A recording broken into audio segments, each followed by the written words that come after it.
Prenons nos Bibles. Tunachukua Biblia zetu. Nous sommes dans Luc 1. Tuko ndani ya Luka 1. Je vais prendre le 37e verset. Nitakamata ile shairi yake ya 37. Luc 1, 37e verset. Luka 1:37. Nous lisons au nom du Seigneur Jésus-Christ. Tunasoma mujina la Bwana Yesu Kristo. Car rien n'est impossible de la part de Dieu. Sababu hakuna ile ambayo haiwezekani kutoka kwa Mungu. Vous pouvez vous asseoir. Munaweza kukaa. Que le Seigneur ajoute ses bénédictions sur sa parole. Na Bwana aongeze baraka kwa neno lake. Je me sens encore bien ce matin Ninajisikia tena mzuri asubuhi ya leo de se retrouver au milieu de vous kuonekana tena hapa mbele yenu et partager cette parole. na kuweza kuongelea hii neno.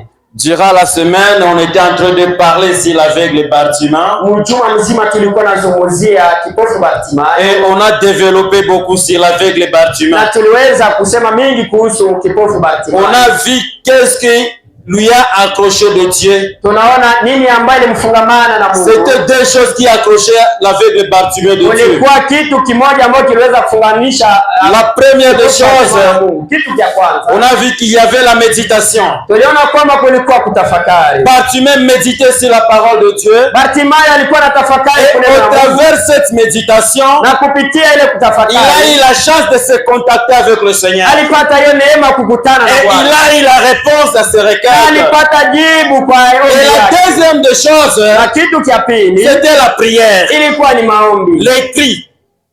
Les cris. Kupaza sauti. Oui, il criait beaucoup, il priait beaucoup. Alikuwa naomba sana. Jusqu'à ce que kiwango Dieu s'est arrêté. Mungu akasimama. Et il a écouté la prière de Bartimée. Et il a exaucé ça. Na akajibia maombi. Et nous, tant qu'église, na sisi kama kanisa, nous nous sommes retrouvés dans deux obligations.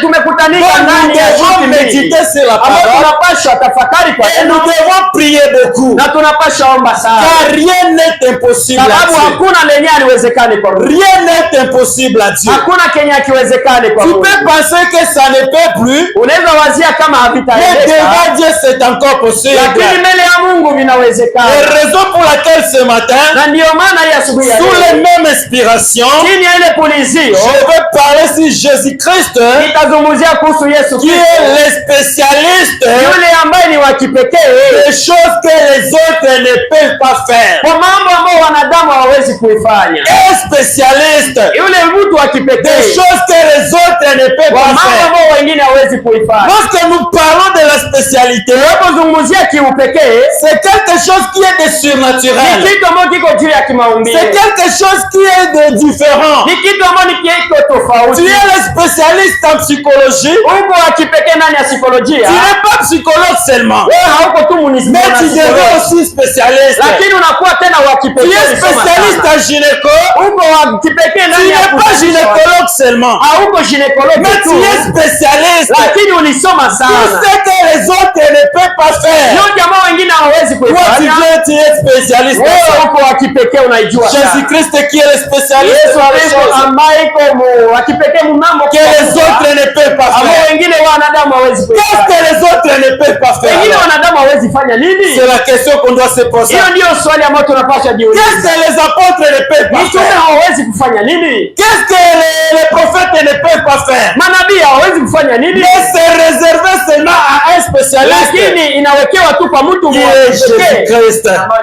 Et dans sa parole ce matin, na ndani ya neno lake ya Luc 1:37, ndani ya Luka 1, il nous dit que rien n'est impossible à Dieu. Inasemeka kwamba hakuna leo haliwezekani. Dans Hébreux 13:8, ndani ya Waebrania il nous dit qu'il est le même hier, anasema yeye aujourd'hui, jana et éternellement. na hata milele. C'était le slogan de Branham. Hiyo ilikuwa ni tamshi ya Branham faisait ses campagnes. Alipote Branham c'est le thème qu'il a porté. Ile ndio alikuwa analeta. Il a fait des miracles et des prodiges na miujiza na maisha avec le même thème. Pamoja na ile il est le même hier, aujourd'hui.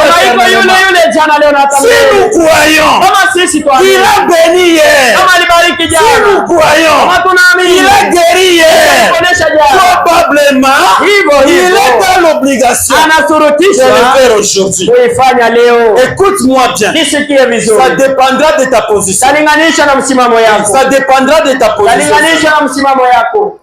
Si il a guéri hier, si il a béni hier, s'il a fait des choses hier, c'est le même Dieu. C'est le même Dieu. Il ne change pas. C'est toi qui changes. Mais lui ne change pas. Alléluia. C'est toi qui changes. Mais lui, il est là.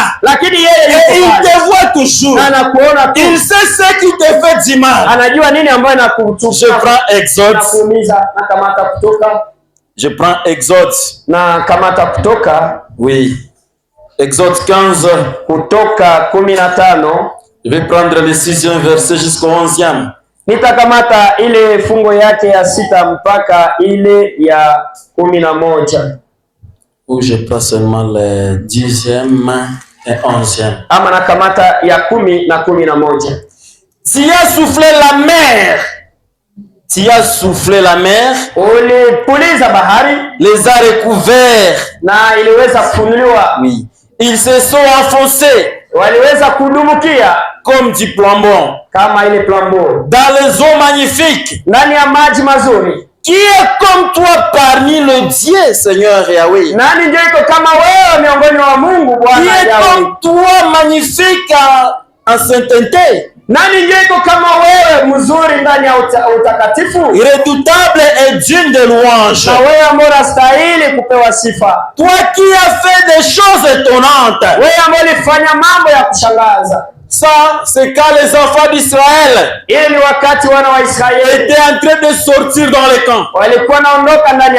Ils se retrouvaient dans un obstacle quelque part. Là où il n'y avait pas quelque chose de réconfort. Là où il n'y avait pas l'espoir. Et Dieu s'est révélé parmi eux. Il a effrayé un chemin. Là où il n'y en avait pas. Dieu a créé un chemin. Avec la souffle de sa bouche. La mer s'est divisée en deux. Et les enfants d'Israël ont passé là-bas. Mais ce que je vais te dire ce matin, le Dieu d'histoire ne nous sert à rien. Oui. Le Dieu d'hier ne nous sert à rien. Nous devons mettre les choses au présent. S'il a fait des prodiges pour son peuple d'Israël, est-ce que nous ne sommes pas son peuple? C'est la question à se poser. S'il a fait des miracles pour son peuple d'Israël, est-ce que nous ne sommes pas son peuple? Si la Bible nous dit Dieu ne change pas, est-ce que pourquoi devant toi il change? Ce sont tes pensées qui causent à ce que Dieu change. Dieu ne change pas. Il tient toujours sa parole. Oui. Dieu tient toujours sa parole. Et un chrétien doit prendre Dieu au mot. Et un vrai chrétien doit prendre Dieu au mot. Parce que ce que je sais, dans tout ce que je sais, le verbe faillir ou le verbe échec ne dit pas Dieu.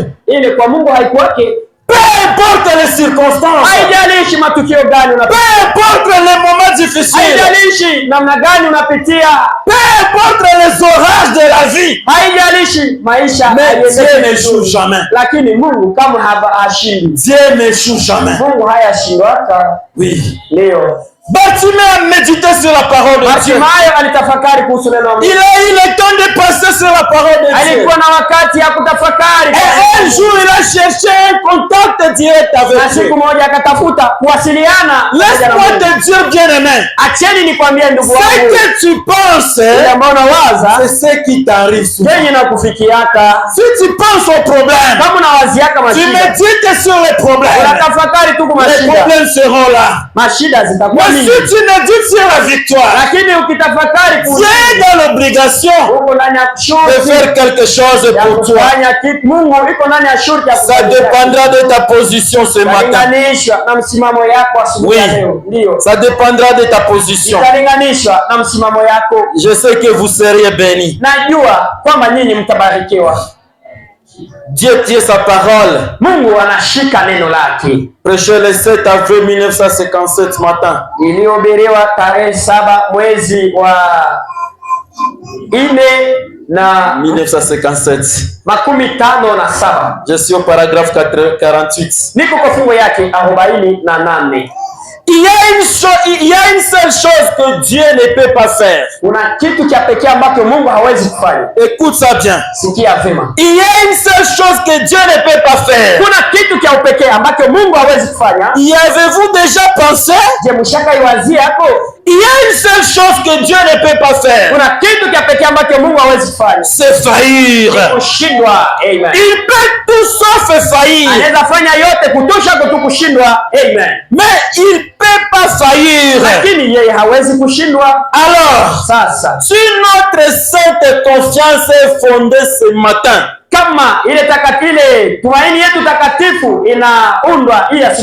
sur cette merveilleuse sur cette merveille, tu peux faire tout ce qui se peut. Seigneur, je reprends la citation. Il y a une seule chose que Dieu ne peut pas faire. Y avez-vous déjà y pensé? Il y a une seule chose que Dieu ne peut pas faire. C'est faillir. Amen. Il peut tout faire sauf faillir. Mais il ne peut pas faillir. Alors, si notre très sainte confiance est fondée ce matin sur cet être merveilleux qui peut faire tout, ce qui peut faire sauf faillir, combien de confiance devions-nous avoir à sa parole? Qu'est-ce que la parole nous dit? Tu seras la tête et non jamais la queue. La parole nous dit, appelez, je vous répondrai. La parole nous dit, toquez, je vous ouvrirai. La parole nous dit, demandez, je vous donnerai. Il y a tant de promesses dans la Bible qui sont réservées pour nous. Mais ces promesses n'arrivent pas parce qu'on n'a pas le temps de méditer sur la parole de Dieu. Parce qu'on n'a pas le temps de prier. Parce qu'on n'a pas le temps de prier. Si on avait le temps de méditer, si on avait le temps de prier et de montrer nos lamentations à Dieu, probablement Dieu est dans l'obligation de faire quelque chose pour nous. Les gens peuvent te décevoir. Les médecins peuvent dire que ça ne peut plus. La vie peut sembler sombre. Mais souviens-toi que Dieu intervient toujours lorsque l'espoir est disparu. Lorsque la vie a changé, la joie n'est plus là. Je me souviens chez Lazare. Un jour, la Bible nous dit que Jésus a vécu avec Lazare. Oui. Il a mangé avec Lazare. Il dormait le même lit avec Lazare. Lazare était un ami à Jésus. Mais un jour, Jésus sort de la maison de Lazare. Et lorsque Jésus est sorti, les problèmes sont entrés là-bas. Écoute-moi bien. Quand Jésus sort de ta vie, il se déplace un peu. les problèmes vont surgir. Le temps que Jésus était chez Lazare, il n'y avait pas de problème. Tout semblait aller. La joie était là. La vie était là. Mais le jour qu'il était sorti, la mort est entrée. La mort est entrée dans la maison. Et on a appelé Jésus. Jésus a fait semblant de venir. 4 jours plus tard, Lazare était dans la tombe. Écoute-moi bien. La même parole que nous écoutons ce matin, la même voix que nous écoutons ce matin, c'est la même voix qui a dit à Lazare, sors de la tombe. Lazare est sorti. Et Lazare est sorti. Quand Jésus sort de ta vie, il y a certains problèmes qui seront là. Il y a des difficultés qui seront là. Mais ce matin, je sais qu'il est là. Sa présence est là. Ça dépendra seulement de ta position. Si tu es dans l'expectatisme, crois seulement et tu verras la chose. Tu verras la chose. Il ne peut pas faillir. Jamais. Il y avait un handicapé qui a fait 38 ans. Alléluia. C'est la piscine de Bethsaïda. Quelqu'un qui fait 38 ans. Il est là. Il est là toujours. Les eaux s'échauffent. L'ange descend. Il chauffe l'eau. Celui qui entre les premiers trouve la solution à son problème. Mais aujourd'hui, cette piscine-là n'existe pas. Oui. Cette piscine n'existe plus. La piscine-là, c'est la parole de Dieu que nous sommes en train d'écouter ce matin. Quelqu'un fait 38 ans. Est un estropié. Et quand on lui pose la question, pourquoi toi tu es ici? Il dit, je n'ai pas quelqu'un qui va me mettre dans l'ombre. Je suis seul. Les gens m'ont abandonné. La famille m'a abandonné. Je me pose la question, s'il avait une femme, peut-être elle aussi était déjà partie. Parce que quand elle a questionné, pendant 38 ans, tu es là jour et nuit. Pourquoi tu n'as jamais entré dans la piscine? La réponse est là, Dieu. Je n'ai pas quelqu'un. Avoir un contact direct avec Dieu, c'est quelque chose de bien. C'est quelque chose de merveilleux. Aujourd'hui, les chrétiens ne prient plus. Aujourd'hui, les chrétiens ne se consacrent plus. Ils ont pris la chose à la légèreté. Et quand tu prends Dieu à la légèreté, probablement lui aussi va te prendre à la légèreté. C'est la vérité. C'est la loi de la nature. Tu mets Dieu à la 3e place, il te mettra lui à la dernière place. Avoir un contact direct avec Dieu, c'est lorsque tu cherches sa face jour et nuit. C'est lorsque tu te consacres. Oui, c'est lorsque tu donnes ta vie comme un sacrifice.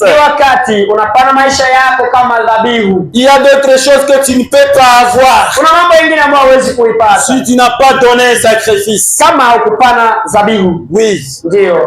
Il y a des choses que tu ne peux pas trouver si tu n'as pas donné un sacrifice. Et nous les chrétiens, le premier sacrifice à donner, c'est nos corps. Oui. Donner ton corps est un sacrifice à Dieu. Que le Seigneur vous bénisse. Je prends la deuxième citation. Ce jour-là sur le calvaire. Prêché le 25 octobre 1960. 1960. Je parle le paragraphe 35. Ninakamata fungo yake ya 35.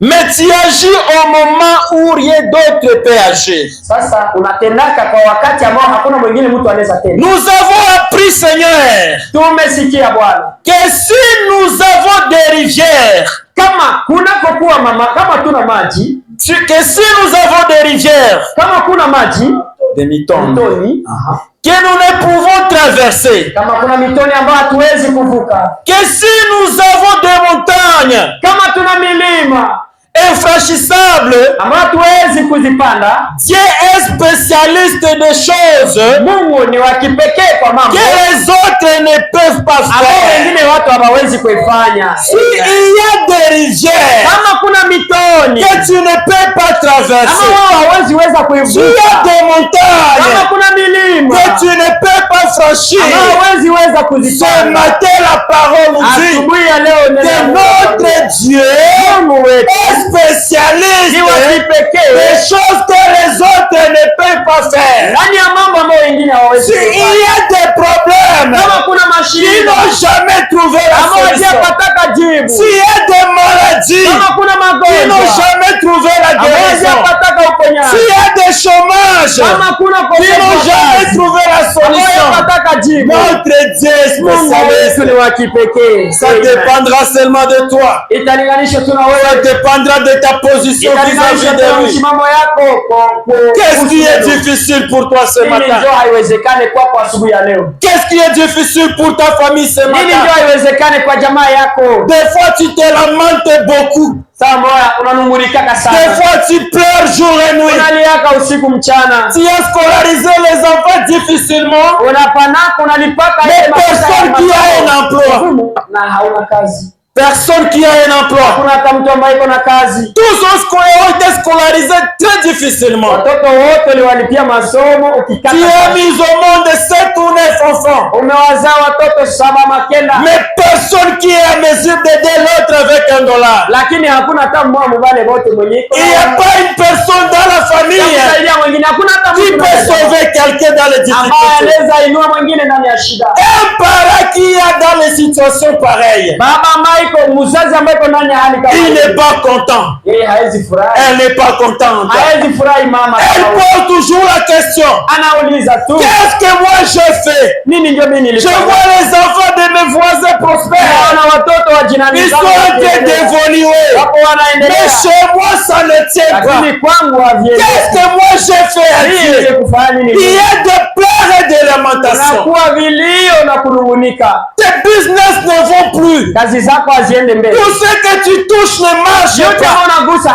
Tu trouves un contrat aujourd'hui. Après 3 mois, c'est fini. Le peu que tu as épargné dans les 3 mois, le jour que ça finira, c'est le jour que tu auras un appel encore. Tu trouves $100 aujourd'hui.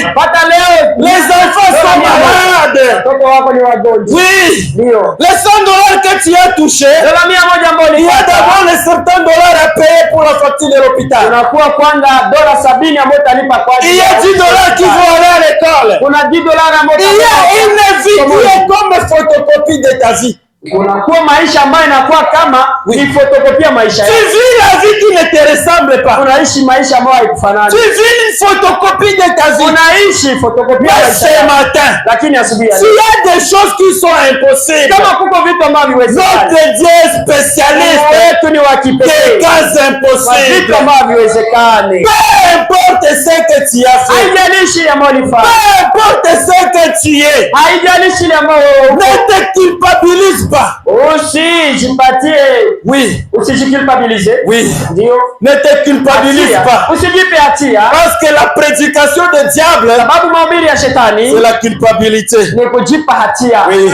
Moi je ne mérite pas. Mimi sistahili. Je fais ceci. Nilifanya hiki. Je fais cela. Nilifanya kile. Vraiment je ne suis pas digne. Mimi sistahili. En tout cas moi je ne mérite pas. Mimi sistahili. Laisse-moi te dire ce matin. Acha nikwambie asubuhi ya leo. Que peu importe ce que tu as fait. Haijalishi ile ambayo ulifanya. Peu importe les péchés que tu as. Haijalishi dhambi ambayo ulifanya. Il faut prendre Dieu au mot seulement. Kumkamata Mungu kwa maneno yake. Il faut prendre Dieu au mot. Quand tu prends Dieu au mot, il sera obligé. Il sera obligé. Je vous ai dit, quand nous prions, il faut avoir quelques écritures à montrer à Dieu. Oui. Est-ce que ce n'est pas toi qui avais dit ça? Est-ce que n'est pas écrit? Est-ce que n'est pas écrit? Si c'est écrit, alors accomplissez cela. C'est ça. Si c'est écrit, alors fais cela. Parce que si tu ne le fais pas, vraiment tu serais un faux Dieu. Oui. Il faut prendre Dieu au mot. Quand Dieu fait quelque chose, il faut le prendre au mot. J'aime ça. Merci Seigneur. Il faut prendre Dieu au mot.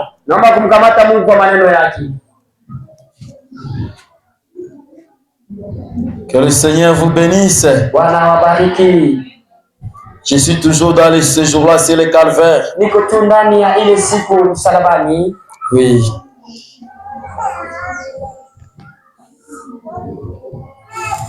Je parle le paragraphe 25. Il y a quelque chose là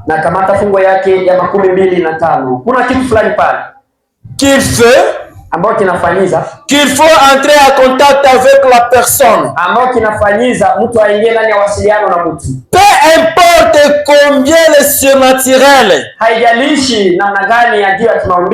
pu te montrer, mais voyez-vous, la guérison doit se reposer sur la foi de l'individu. Maintenant, si l'individu a la foi, kama iko na imani, la guérison se repose sur ta foi. La solution se repose sur ta foi. Tout ce que tu cherches, tu y en as. Oui. Même si on pourrait t'imposer les mains, même si on pourrait gêner pour toi, prier pour toi toute la journée, si tu n'as pas la foi, cette prière n'aura pas l'essence. Cette prière n'aura pas des effets. Mais lorsque tu as la foi, lorsque tu connais que ce que je demande, je peux l'obtenir facilement. Lorsque tu connais que ce que je demande, la personne que je suis en train de le demander, c'est mon roi. Je suis un fils du roi. Je suis une fille du roi. Et tout ce que je demande, probablement je dois trouver ça. Mais tu demandes et tu n'as pas la foi. Tu te poses la question. Il y a longtemps que j'ai cette requête, mais la requête que j'ai, des fois ça ne trouve pas la solution. D'ailleurs moi je vais laisser. Mais Dieu que j'ai pris, c'est comme s'il était venu. Il ne comprend plus ma prière. Laisse-moi te dire que nous devons persévérer dans la prière. Nous devons toujours prier jour et nuit. On ne doit pas lâcher la prière. Quand tu pries beaucoup, il y aura quelque chose de surnaturel qui va apparaître. Peu importe les conditions dans lesquelles tu te retrouves, peu importe le moment dans lequel tu es, la prière donne la solution. Oui. La foi. Combien de gens qui n'ont pas la foi ce matin? Si vous n'avez pas la foi, prenez même la foi de Branham. Apprêtez même la foi de Branham. Dis, Seigneur, moi je n'ai pas la foi, mais je crois la vérité. Ce message, c'est la vérité. Et je crois au prophète que tu nous as envoyé. Alors apprête-moi la foi de Branham. Que cette prière trouve la solution. Alléluia. Que ce que je demande, je puisse le trouver. Et Dieu sera dans l'obligation de toucher ta prière.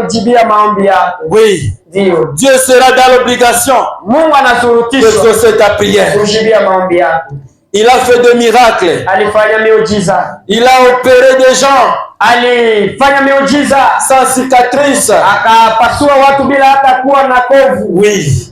Il fait des opérations sans cicatrice. Il donne des enfants aux stériles. Les gens qui avaient les doubles ménopause. Mais ils ont allaité. À plus forte raison. Soit seulement 3 ans de mariage sans enfant, tu commences à te lamenter. 5 ans de mariage sans enfant, tu commences à te lamenter. Les vierges ont conçu. Alors pose-toi la question. Essaye de méditer. Elisabeth a conçu. Sarah a conçu. Sarai pia naye alichukua mimba. Pourquoi tu te lamentes beaucoup? Notre Dieu est là. Le Dieu du message. Le Dieu du message. C'est un Dieu réel. C'est un Dieu vivant. Alléluia. C'est un Dieu vivant.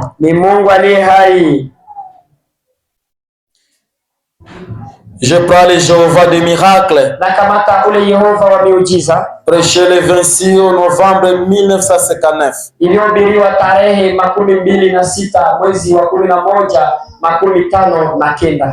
Je suis au paragraphe 32. Marie dit croire à l'impossible. Et Dieu prend l'impossible et le rend réel.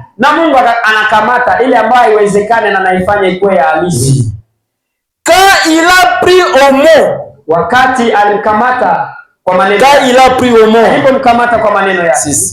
le médecin peut avoir dû. Le médecin peut avoir dû. Vous ne vous débarrasserez jamais de ce cancer. Le médecin peut avoir dû. Vous ne pourrez plus jamais marcher. Eh bien, cela, eh bien, c'est impossible que vous y arrivez. Mais quand Dieu est pris au mot, l'impossible disparaît. Peu importe ce que les médecins disent. Celui-ci fait de son mien. Mais Dieu est Dieu. Amen. Et sa parole est juste. Comme lui. Et quand vous acceptez sa parole, cela règle la question. Pour toujours. Si tu peux croire, si tu dis à cette montagne, oh toi de là, et que tu ne doutes pas dans ton cœur, mais crois que ce que tu as dit arrivera, tu le verras s'accomplir. Dieu prie au monde. Combien de fois tu as pris Dieu au nom? C'est la question que tu dois te poser. Le prophète nous dit, peu importe ce que les médecins peuvent dire. On dit le diabète ne guérit pas. Mais devant Dieu ça guérit. Le cancer ne guérit pas. Mais devant Dieu ça guérit. Le sida ne guérit pas. Ça c'est ce sont les pensées des hommes. Mais devant Dieu, veuillez prendre Dieu au mot seulement. Et vous verrez la chose s'accomplir. Vous verrez les miracles s'accomplir. Quel genre de miracle que tu veux que Dieu fasse pour toi? Si tu veux de l'argent, la Bible nous dit l'or et l'argent lui appartiennent. Si tu veux la guérison, la Bible nous dit c'est bien lui le Jéhovah Rapha, le Dieu qui guérit les malades. S'il ne guérit pas les malades, le mot de Jéhovah Rapha n'aura pas de sens. Si les malades sont au milieu de nous et que nous imposons les mains et ils ne sont pas guéris, à quoi ça nous servira le nom de Jéhovah Rapha? Ça n'aura pas de sens. Si nous appelons le Jéhovah Shammah, le Dieu qui donne la paix, et nous demandons la paix, nous n'avons pas ça. Donc cet attribut de son nom, ça n'a pas de sens. Alors c'est un Dieu qu'on doit prendre au monde. Il est le Jéhovah Jireh, le Dieu qui pourvoit nos besoins. Alléluia. Un Dieu qui pourvoit nos besoins. Il est le même Dieu. Hébreux 13:8. Hier, aujourd'hui, éternellement. C'est un rabbi qui ne change pas. Prendre Dieu au nom. Oui. Peu importe ce qu'on t'a dit. Peu importe ce que les gens peuvent dire. Il y a un couple qui est venu à l'hôpital. Avant de faire les examens de mariage, ils sont venus faire les examens de précaution. Et quand on a fait les examens, on a trouvé que l'homme est faible. Il ne peut pas avoir la force pour donner des enfants. Vraiment, il était faible. Selon la science. Mais la fille aimait son mec. Il a dit, malgré sa vie, moi je l'aime. J'accepte de me marier avec elle. Si on aura des enfants, ça regarde à Dieu. Et si on n'aura pas des enfants, c'est son affaire. Parce qu'avoir des enfants, c'est une grâce. C'est une grâce que Dieu donne au couple seulement. La famille a conscientisé ce couple-là. Toi, tu vas pleurer toute ta vie. Toi, tu vas pleurer toute ta vie. Comment tu acceptes de te marier avec un homme qui ne peut pas te donner des enfants?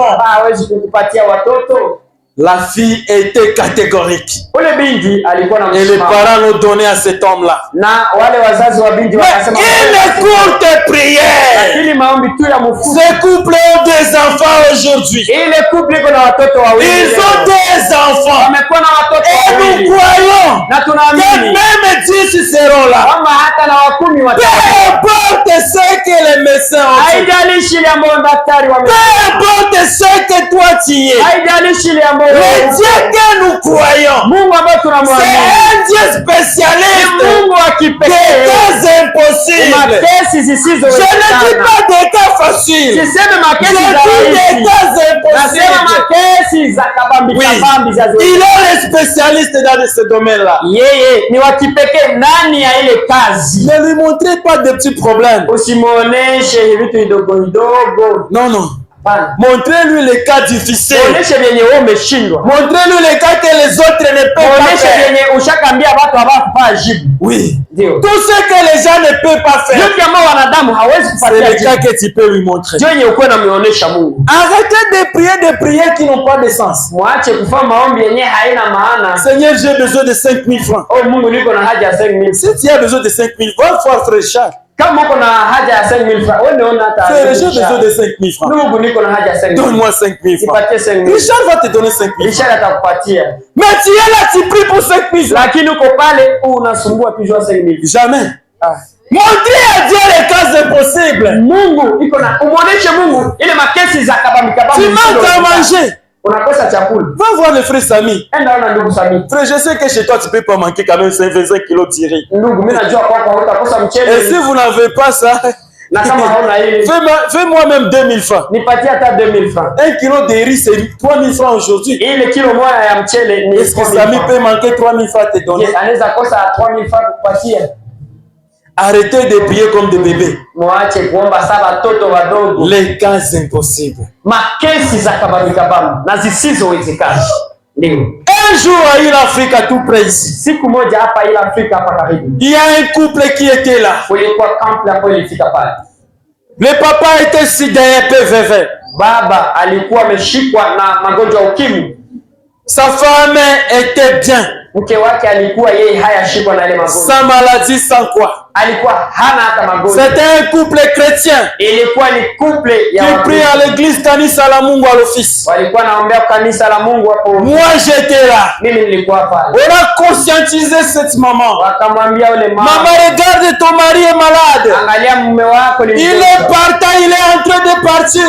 Iko barabarani, iko njiani anataka. Toi tu dois rester pour garder les enfants. Unapasha baki kwa ajili ya cette maman a juré. Ule mama kaapa. Moi je suis chrétien. Anasema mimi ni Mkristo. J'ai juré devant Dieu. Niliapa mbele ya Mungu. Que dans la maladie, dans la souffrance, je serai côte à côte avec mon mari. Nitakuwa pembeni. Même s'il est malade, il restera toujours mon mari. Cette maman a résisté.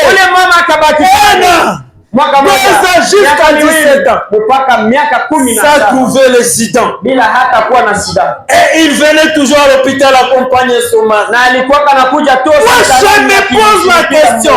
Quel genre de foi que les gens ont? Quelqu'un qui n'a pas pris le message. Mais vous regardez sa position. Vous regardez sa détermination. À plus forte raison. Les gens qui ont les prophètes. Les gens qui ont un grand prophète. Un prophète de l'âge. Mais vous n'avez pas. Vous doutez avec cette prophète. Vous doutez. Tu ne crois pas. Vous ne croyez pas. 17 ans. Et quand elle arrive à l'hôpital, il te dit, mon fils, moi je suis touché. Protège-toi bien.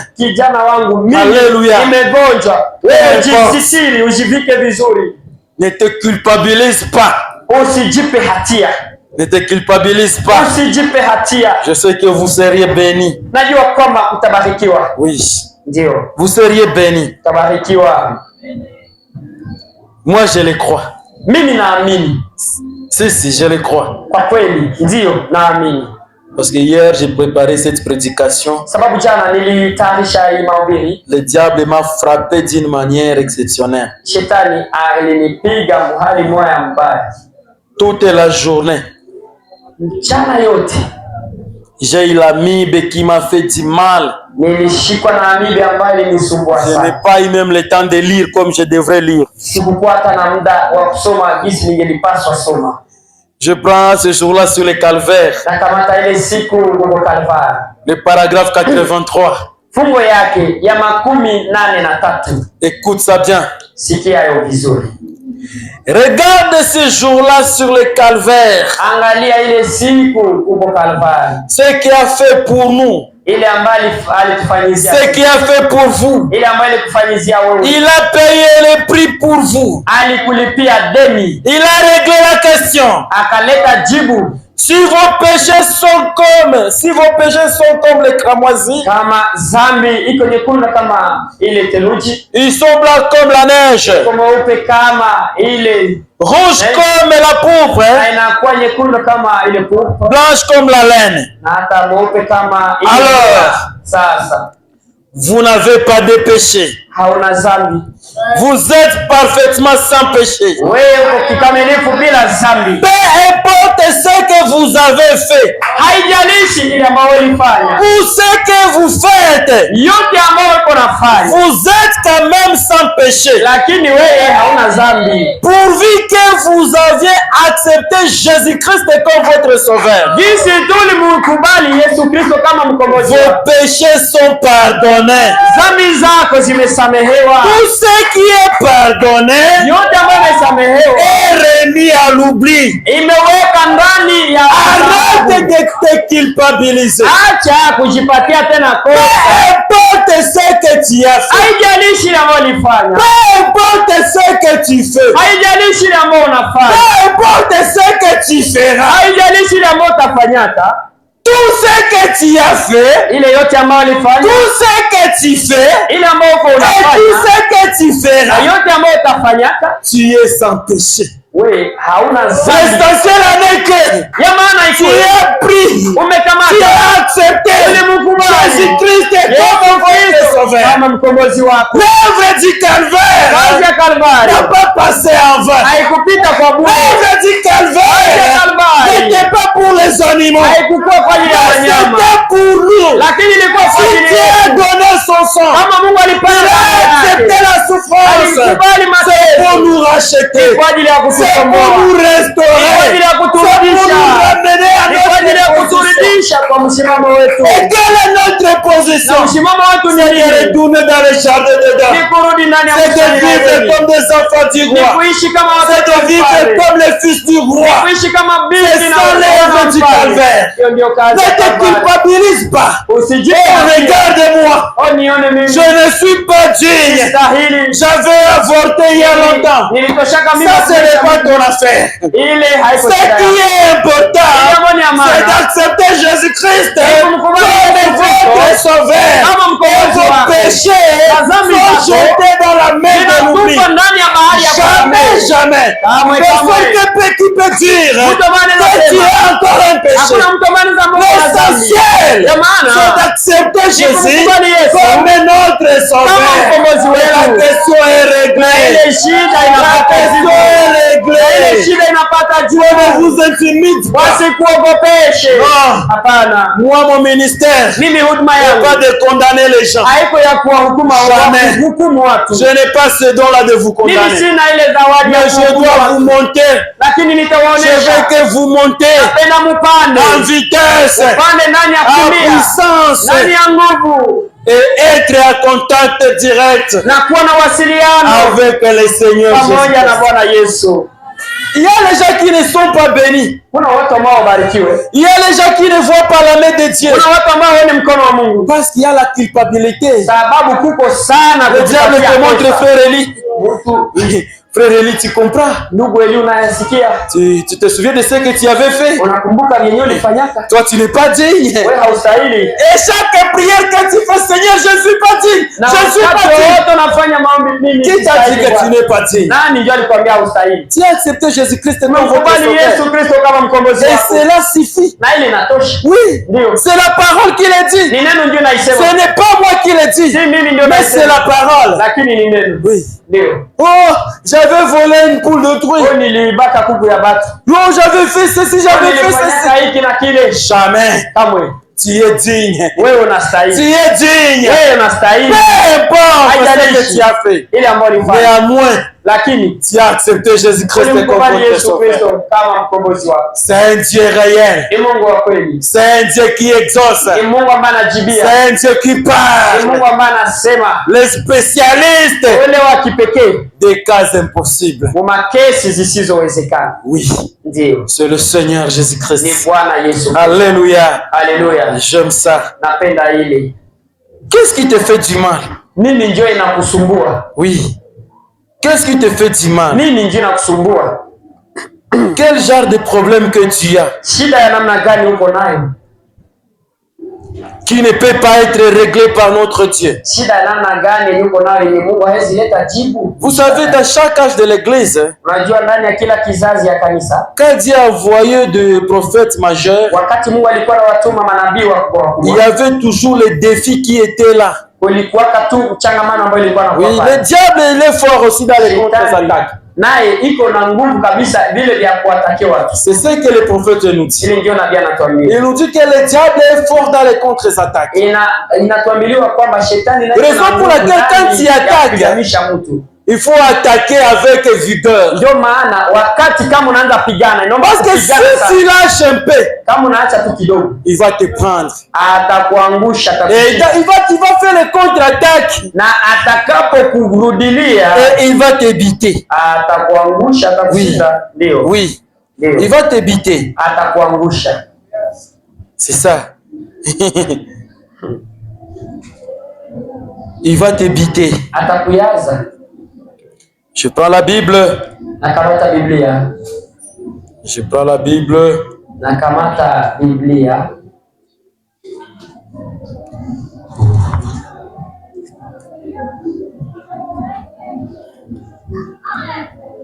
Je prends les Philippiens 4. Nakamata wa Filipo 4. Verset 6. Mstari wake wa 6. Philippiens 4, verset 6. Wa Filipo 4 mstari wake wa 6. Ne vous inquiétez de rien.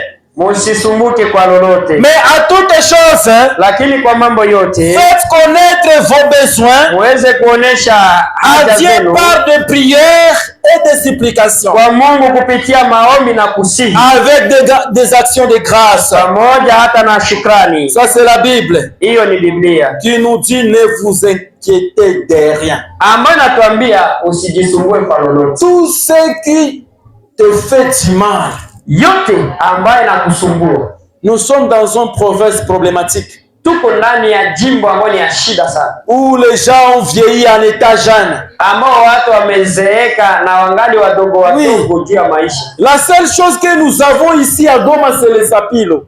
Kitu kia kabambi kabisa kenye kiko hapa Goma, kinavuma sana ni sapilo. Oui, parce qu'avec 500 francs tu peux t'enivrer. Sababu pamoja na 500 francs kao. Avec 1000 francs là tu es kao. Pamoja na 1000 francs ni kizima. C'est la seule chose que nous avons à Goma c'est kitu kia pekee kenye banatuletea hapa Goma. Donc papa, manake baba moja, vous verrez même des mamans, des filles, à cause de la pression de la vie, à cause de la situation que nous traversons, tout le monde veut se droguer. Tout le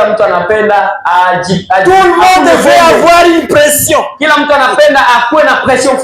veut pas penser sur le lendemain. Il ne veut pas penser sur ses enfants. Il ne peut pas penser sur sa propriété.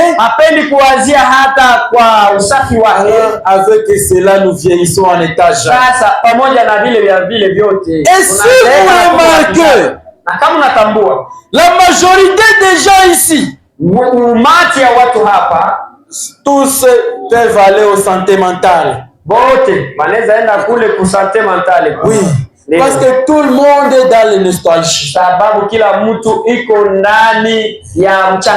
Oui.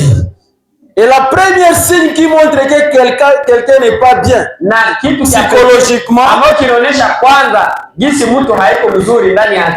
c'est de réfléchir en état au lit. Tu es dans le sommeil en train de réfléchir. Même tes songes sont basés sur la réflexion de la vie. Si on t'amène au santé mentale, on trouvera que toi aussi tu n'es pas bon. On va te traiter. Alors à cause de cela, bon nombre de gens sont en train de fuir les responsabilités. Et en fouillant cela, je dois m'enivrer. Parce que quand je serai à la maison en état ivre, personne qui va me poser des questions, nous allons manger quoi? Personne qui va me poser la question, papa, on m'a chassé à l'école. Même les bailleurs aura honte de me parler. Nous souffrons encore. Nous avons beaucoup d'inquiétudes et de soucis. Mais la Bible nous dit dans Philippiens 4 et 6, nous devons adresser nos supplications Tunapaswa onesha. Nous devons adresser nos prières, nos lamentations à Dieu. C'est lui le spécialiste des cas impossibles. Seigneur, tu m'as donné des enfants. Tu sais que tout papa, toute famille responsable doit prendre soin des cieux. Si. Regarde comment mes enfants sont en train de mourir. Ils manquent à manger. Ils manquent les habits. Ils manquent la scolarité. Mais tu oublies que tu as les patrons des patrons. Oui. Tu as un vrai patron. Il paye bien encore. Quand il paye, il paye très bien. Va adresser tes supplications. Les gens peuvent être fatigués de toi. Il y a des familles quand tu entres, même si tu n'es pas venu demander, il faut commencer à chuchoter encore une fois. Encore il arrive. Parce que quand tu arrives là-bas, tu viens seulement pour demander. Et les gens seront fatigués de toi. Les gens vont parler du mal de toi. Mais tu as pris le message du temps de la fin. Abraham Tabernacle, il n'y avait pas un pauvre. Abraham Tabernacle, il n'y avait pas un mendiant. On a vu les gens que Dieu a bénis dans ce message. Les gens qui montaient du haut de la chair avec des babouches. Ils prêchaient avec des babouches. Mais aujourd'hui, ils sont bien avec des maisons. Dieu les a bénis spirituellement. Dieu les a bénis matériellement. Financièrement, ils sont bénis. Toi, tu es dans la vérité. Tu es dans le bon moment. Et tu es au bon moment. Dans un bon endroit. Pourquoi tu pleures? Peut-être que tu n'as pas encore demandé. Moi, je crois. Oui. Moi je crois qu'il pleuve ou qu'il neige, nous serions bénis. Je le crois. Parce que malgré la difficulté, en vous voyant, vous êtes tous propres. Oui. Malgré la difficulté, malgré la souffrance, en vous voyant, vous avez la joie. Attention avec des lamentations. Le prophète nous dit la chose la plus horrible de la vie d'un chrétien, c'est de se lamenter à tout moment. Oui. C'est de se lamenter à tout moment. C'est la chose la plus horrible. Un chrétien qui se lamente à tout moment, le diable trouve une brèche où il va entrer. Et il va te coincer quelque part. Mais quand tu es dans la joie, même si je mange les 1000 poissons, mais j'ai la foi que demain je vais manger du poulet. Même si je mange les matembele aujourd'hui, j'ai la foi que demain je vais manger les poissons. Même si aujourd'hui ça ne tient pas, j'ai la foi que demain ça ira. Même si j'ai échoué aujourd'hui, j'ai la foi que je réussirai demain. Si je suis encore en vie, l'espoir est toujours là. Si je suis encore en vie, nous ne sommes pas dans une course de compétition, non. Nous ne sommes pas dans une course de compétition. Laisse Dieu faire ce qu'il peut faire. Mais ce qui est important pour toi, c'est de garder cette bonne relation avec lui. C'est de ne jamais lâcher. Alléluia. J'aime cela. J'aime cela.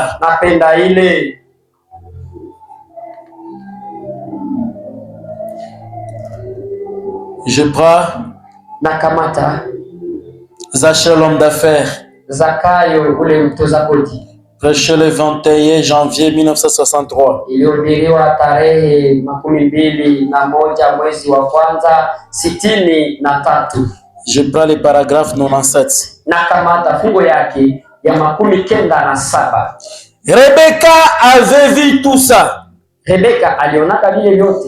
Et elle tenait beaucoup à ce que son mari puisse se trouver une fois là où était Jésus de Nazareth. Alikuwa anapenda sana mume wake aweze akutane Yesu mahali fulani ambapo alikuwa. Et elle avait appris qu'il devait se trouver ce jour-là à Jéricho. Na alisikiaka kwamba ile siku atafikaka kule Yeriko. Sa ville. Ile mji wake. Alors, sasa elle s'est mise à prier pour lui. Akaanza ombea mume wake. J'espère qu'il y a beaucoup de Rebecca ici ce soir. Naamini kwamba hapa sasa kuna wa Rebecca wengi. Que vous priez pour votre mari. Umuombee mume wako. Afin qu'un jour, siku moja, Jésus passe près de lui. Yesu apite pembeni yake. J'aimais ça. Et elle avait prié toute la nuit. Na ule Rebecca aliombaka usiku mzima. Là nous allons illustrer un peu la scène. Pale tutawazia ile mchezo. 98. Et vous savez, quand quelqu'un se met à prier pour, quand quelqu'un se met à prier pour vous sincèrement, vous ne pouvez plus trouver le repos. Vous pouvez reconnaître que quelque chose est en train de se passer. Et une maman qui a eu le temps de prier pour son mari. Il a eu le temps de méditer. Il a eu le temps de penser à son mari. Et il était en train de dire, si un jour mon mari trouvait Jésus, si un jour mon mari passait à côté de Jésus, je sais que les choses iront bien. Alléluia. Combien de mamans qui prient pour leur mari? Wamama wangapi hapa ambao wanaombeaka waume wao, qui se consacrent pour leur mari, ambao wanajitolea kwa ajili ya waume wao.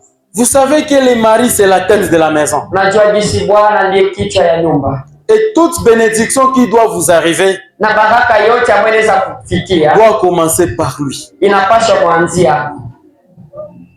Écoute-moi bien. Nisikie vizuri. Toutes les familles qui sont bénies, majamaa zote ambazo zinabarikiwa, regarda bien, ukiona vizuri, leur papa avait beaucoup travaillé. Baba zao walitumika sana. Il y a déjà de notre génération, kuna watu ambao tulizaliwa nao, qui sont des hommes d'affaires, ambao kabisa ni wanauchumi, qui font Dubaï, Chine, ainsi de suite, na kadhalika. Parce que leurs parents avaient laissé quelque chose pour eux. Wazazi wao waliwaachiaka kitu fulani. Swahili banasema alikuwa na mwanzo. Les Swahili disent qu'ils avaient le début. Oui. Oui. Alors, Rebecca lui priait pour son mari. Le prophète nous dit que ce matin il y a beaucoup de Rebecca ici. Na nabii anasema leo hapa jioni huko wa Rebecca wengi. Je vous ai dit qu'il y a des choses qui ne demandent pas la prière. Nawaambia kwamba kuna mambo ambayo hayombi hata maombi. Il y a d'autres requêtes qui demandent seulement l'arrangement à l'amiable. Kuna maombi zingine ambazo zinaomba tu kutengeneza nini kwa nini. J'ai fait quelque chose qui a blessé Josaphat. Nilifanya kitu fulani ambacho kilimkwaza Josaphat. Tant que je n'ai pas encore arrangé cette chose-là, wote hatuyatengeneza mimi naye, la situation sera toujours compliquée. Hali itakuwa kabisa ngumu, haitawezekana. J'ai blessé une âme quelque part. Nimeumiza nafsi fulani. Tant que je n'ai pas encore arrangé la chose avec cette âme, la situation sera toujours bloquée. Mais quand tu trouves le temps d'arranger cela, quand tu trouves le temps de demander pardon, frère, le jour que j'avais dit ça, vraiment pardonnez-moi, Je sais que tu étais blessé. Alors tu t'embrasses avec ton frère. Il prie pour toi. Tu pries pour lui. Vous verrez la chose va s'accomplir. Les mamans, je vous recommande, quand votre mari sort de la maison le matin, ayez toujours le temps de prier pour lui. Ayez même 10 minutes, 5 minutes seulement, de murmurer quelque chose pour lui. Seigneur Jésus, je veux que tu rencontres mon mari. Quand j'ai prié, Dieu exauce la prière de maman. Oui. Dieu exauce la prière des mamans. Dieu exauce la prière des enfants. Enseignez les enfants à prier. Même s'ils ne savent pas prier, mais les choses qu'il va prononcer, Dieu va écouter ça. Nous avons besoin de prendre Dieu au mot. Et comment nous le prendrons au mot si avant nous ne prions pas? Toutes les bénédictions lui appartiennent. Oui. Toutes les bénédictions lui appartiennent. Si il veut ce matin, il peut te bénir sans condition. Si il veut ce matin, il peut te guérir. Si il veut ce matin, il peut te donner la solution à ton problème. Tout dépend de votre attitude. Tout dépend de votre attitude. Si ton attitude n'est pas concentrée sur lui, tu trouveras que tu vas tout gâcher.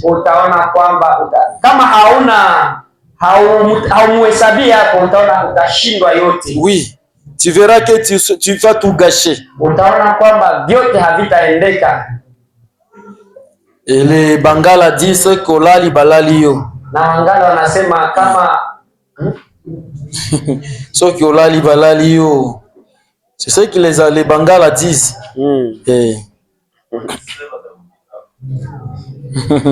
C'est ça. Nous sommes ici présents. Nous croyons que notre Dieu est réel. Je suis en train de finir. Il me reste 2 citations. Et je vais finir. Je prends les dons enveloppés de Dieu.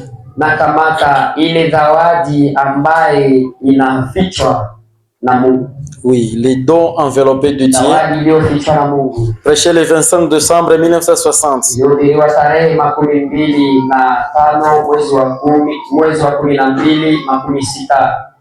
Je prends le paragraphe 22. Mais vous savez, Dieu a une façon de faire les choses. Sa propre façon d'y prendre. Je suis si content qu'il le fasse ainsi. Voyez, parfois, il prend ces choses qui n'ont pas une passé spirituelle, qui n'ont pas du tout de passé. Et c'est pourquoi il est Dieu. Il prend un rien et à faire quelque chose. Anakamata bure na naifanya inakuwa kitu fulani. Oui, il prend un rien. Oui. Il prend un rien à faire quelque chose. Et donc, c'est ce qui fait de lui Dieu. Oui. C'est ce qui fait que nous l'aimons. C'est ce qui fait que nous le prouvons. C'est ce qui fait que nous le prouvons aux gens. Nous l'apprécions. C'est parce que même si nous sommes pauvres, sans rien, sans arrière-plan, même si nous sommes pauvres sans arrière-plan, cependant Dieu peut faire de grandes choses avec nous. Mungu anaweza fanya vitu vikubwa vikubwa pamoja na sisi. Oui. Si jamais il nous a soumis sous contrôle. Alitutia chini ya mamlaka yake. Donc même si tu n'as rien, hata kama huna kitu, sans capital, tu n'as pas même un 10 francs à la maison, tu n'as pas même 1 mètre carré à Goma, tu n'as rien. Ce qui fait que nous l'appelons Dieu, c'est parce qu'il prend le rien là que tu n'as pas, et il va faire ça quelque chose qui est constituante, quelque chose que tu peux toucher. Même si tu n'as rien, ça dépendra de toi ce que je suis en train de répéter. Ne regarde pas tes poches, ne regarde pas ta capitale, ne regarde, même si tu n'as rien, ce que fait de lui Dieu, c'est de prendre rien, le vide, le zéro, et de le constituer à quelque chose. Tu veux que Dieu fait quoi pour toi ce matin? Oui. Peut-être tu dis non, je ne peux pas me marier parce que je n'ai pas le travail. Ce n'est pas ton affaire. Frère Jules, ce n'est pas ton affaire. Oh, moi j'attendrai le jour que j'aurai le travail. Marie-toi. C'est un Dieu miraculeux. On l'appelle Dieu par circonstance de ce qu'il fait. Quelqu'un qui peut faire quelqu'un un milliardaire, un millionnaire, sans un 10 francs. Tu n'as pas de capital. Il peut te donner même l'argent dans toutes les façons. Tu peux arriver ici à l'office de route et tu ramasses de l'argent. Oui. On a vu une femme dont son mari était déjà parti. Son mari lui a laissé dans une maison à location. C'est un témoignage vivant. Il avait la dette du loyer. Le bailleur lui mettait dehors avec ses enfants. Alléluia. Mais un jour on prêchait à l'église. Il a demandé à Dieu, Seigneur, je veux trouver l'argent pour payer les loyers. Il n'avait rien dans sa maison. Il n'avait pas même 200 francs. Mais sous l'onction, sous la prière, Alléluia. Après le culte, il est parti chez elle. Il a trouvé 200 000 francs, 20 000 francs, 20 000 francs. Tout neuf dans sa valise. Il est venu avec cet argent. Au pasteur, c'est tout près au Christ Tabernacle. Pasteur, j'ai eu l'argent dans ma maison. Je ne sais pas, ça venait tout. Et la question a été réglée. Essaye de stimuler ta foi. Essayez de prendre Dieu au monde. Il dit que ce qui cause à ce que nous l'appelons Dieu, ce qui cause à ce que nous l'aimons, ce qui cause à ce que nous parlons de lui de bien, ce qui cause à ce que nous l'appelons Dieu, c'est de fait de prendre un zéro et rendre ça quelque chose. Tu peux avoir 10 000 francs ce matin. Mais si tu as la foi, montrer à Dieu ces 10 000 francs. Seigneur, c'est ça ma capitale. Je veux commencer le business avec ces 10 000 francs. Si tu vas commencer avec un bassin de braise, demain tu auras un dépôt de braise. Si tu vas commencer avec des arachides, demain tu auras un camion des arachides. Si tu n'as rien, dis à Dieu seulement. C'est ta parole qui vient de Dieu. Tu auras quelque chose de zéro à constituer. Je n'ai rien ce matin. Je n'ai pas même un 100 francs. Mais je vais te voir toi le Dieu de Branham. Toi le Dieu de Branham. Tu as fait des prodiges avec Branham. Tu as fait des miracles avec Branham. Branham n'était pas parti avec cette communauté. Mais je crois. Si tu es traité avec Branham, tu peux traiter avec nous aussi. Nous sommes un peuple heureux. Nous sommes un peuple heureux. Parce que nous sommes dans la vérité. Oui. Qu'est-ce qui te range? Notre Dieu n'est pas un Dieu de lamentation. Juste, c'est une maladie. Notre Dieu va te guérir. Je le crois. Si tu veux lui voir et témoigner sa grandeur, notre Dieu va faire. Oui.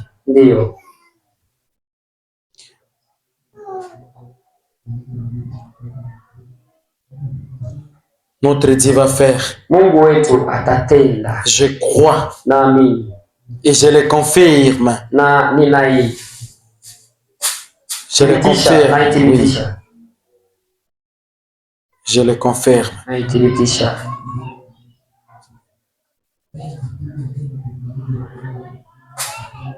Je prie, messieurs, nous voudrions voir Jésus.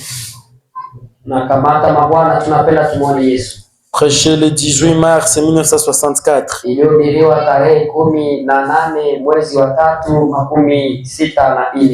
Je prends le paragraphe 16. Eh bien, nous savons ceci. Au commencement était la parole.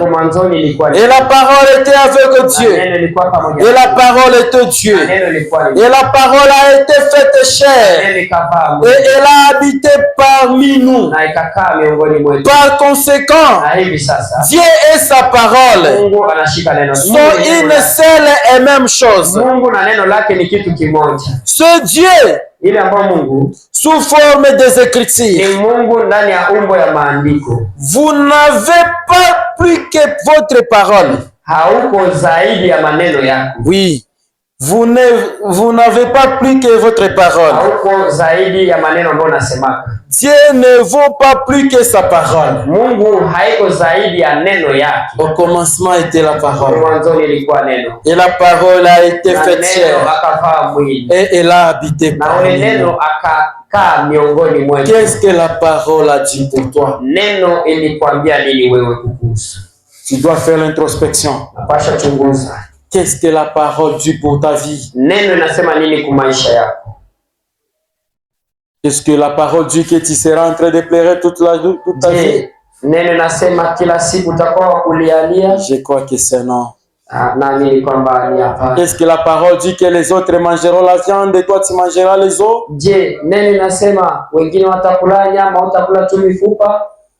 Est-ce que la parole a dit que tu pleureras toute la nuit et toute la journée? Je pense qu'il y a des promesses infaillibles dans la parole de Dieu. Nous devons prendre Dieu au mot. Inclinons nos têtes. Que le Seigneur vous bénisse.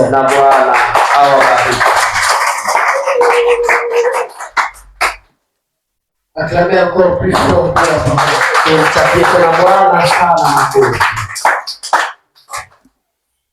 Dieu est le même hier, aujourd'hui et demain. Amen. Le prédicateur a beaucoup insisté. Il vous montre que c'est votre attitude face à cela qui compte. Amen. Si vous avez lu ça, c'est juste une simple habitude. Dans votre vie aussi, ça sera comme une simple habitude. ndani ya maisha yako itakuwa tu kama tabia. Quand on vous dit que Dieu vous bénisse, wanapokuambia Mungu akubariki, vous prenez ça juste comme un mot ordinaire. Unakamata tu sawa neno ya kawaida. Dans votre vie aussi, ndani ya maisha yako pia bitakuwa vya kawaida. Laissez-moi vous lire un peu ceci. Acha nikusomee hapa. Je suis dans la prédication, nous voudrions voir Jésus. Niko ndani ya mahubiri, tunapenda tumuone Yesu. 27 juin 1962. 27 juin 1962. Maintenant, sasa, paragraphe 15. fungo yake ya 15. Suivez cela attentivement dans les Écritures. Fateni hii na makini ndani ya maandiko. Et je vous demanderai donc de me soutenir dans la prière. Nitawaomba munishikilie ndani ya maombi. Ne serait-ce pas merveilleux si un glorieux réveil se déclenchait juste ici dans cette petite ville? Je, haitakuwa ya mzuri kama uamsho fulani inaonekana ndani ya hii mji mdogo? Et moi je vais vous demander, ne serait-ce pas merveilleux si un grand réveil ne se déclenchait pas ici au Zodiac Tabernacle? Nikauliza, je, haitakuwa ya mzuri kama ile uamsho na kuwa hapa kusayari maskani? Et que toutes les églises na kwamba makanisa zote et les gens pourraient accourir ici na watu wangeweza kukimbia hapa en traversant ces montagnes wakivuka ile milima et en descendant les collines na kushuka milima venant ici pour voir la gloire de Dieu. Kuja hapa kwa ajili ya kuona utukufu wa Mungu. Branham demande, ne serait-ce pas merveilleux je, haitakuwa si les gens accouraient partout dans la ville kama watu wanakimbia ndani ya mji et s'ils venaient ici pour chercher à voir la gloire de Dieu? Na wanakuja hapa kwa ajili ya kutafuta utukufu wa Mungu. Nous n'avons pas besoin de ça. Hatuna haja ya ile. Nous en avons besoin. Tunayo haja. Et toutes les petites différences seraient écartées. Na hata ile matofauti yote itaenda pembeni. Et tout le monde serait d'un seul cœur et d'un commun accord. Na kila mtu watakuwa mmoja na wakikubaliana. Eh bien, ce serait merveilleux. Na kweli itakuwa ya nzuri. Et de penser simplement que cette petite ville de Santa Maria, je peux dire de Goma, na kuanzia kwamba hii mji mdogo wa Goma qui se trouve sur la rive du lac, ambao unapatikana pembeni ya ziwa, serait la ville qui aurait eu ce réveil. Itakuwa ile mji ambayo iliweza kupata ile uamsho. Écoutez le prophète. Eh bien, ce n'est pas seulement probable. Haiko tu kuwezekana. Haiko kusema ke vinaweza wezekana tu. Mais c'est possible que cela arrive. Inawezekana bile vitu hivi. C'est possible que ce réveil se déclenche au Zodiac. C'est possible que cette solution-là arrive dans ta vie. Cela dépend de l'attitude que nous prenons. Oh, Dieu envoie toujours ses dons. Ce n'est pas normal tout simplement quand le prédicateur passe ici. Ce n'est pas un hasard quand le prédicateur peut s'élever et vous dire que Dieu est spécialiste. Ce n'est pas un hasard si le prédicateur peut se consacrer toute la nuit. Laissez-moi vous dire, le diable combat des prédicateurs. Des fois, il y a des problèmes qui arrivent dans la vie des prédicateurs. Mais vous prenez ça à la légère. Votre attitude face à cela est juste un dédain. Amen. Ce n'est pas au hasard. Cette prédication vient d'avoir lieu ici. Cela dépend de l'attitude que nous avons, que nous prenons. Dieu envoie toujours ses dons et tout le reste dans chaque génération. Dans les églises, dans les zodiacs ici. Et quelle que soit l'attitude que les gens adoptent, c'est le résultat de ce qu'ils obtiennent. Quand vous négligez ce qui se dit, le résultat que vous aurez dépendra de votre attitude. Quand vous prenez ça au sérieux, le résultat que vous aurez dépendra toujours de votre attitude. Le prophète dit, nous savons cela. Dieu n'entre pas de lui-même dans la vie de qui que ce soit. Dieu ne force jamais personne à venir agir dans sa vie. Vous devez le désirer. Amen.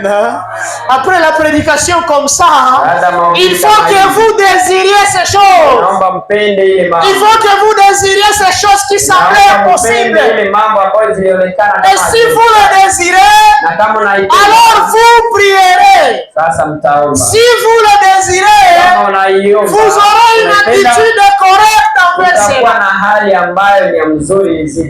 Amen. Moi, je ne crois pas en ce genre de désirs qui ne sont pas manifestés. Tu ne peux pas dire que tu aimes ton conjoint sans le manifester. Tu ne peux pas dire que tu désires voir Dieu dans ta vie si tu ne le manifestes pas. Tu ne peux pas dire que tu veux que Dieu te sorte de la mauvaise situation sans jamais prier pour cela. Le prédicateur a tout dit. J'insiste juste sur le fait que nous prenions ça au sérieux. Sur le fait que nous ayons une attitude correcte envers cela. Amen. Levez-vous et entrons dans la prière. Chaque promesse dans le livre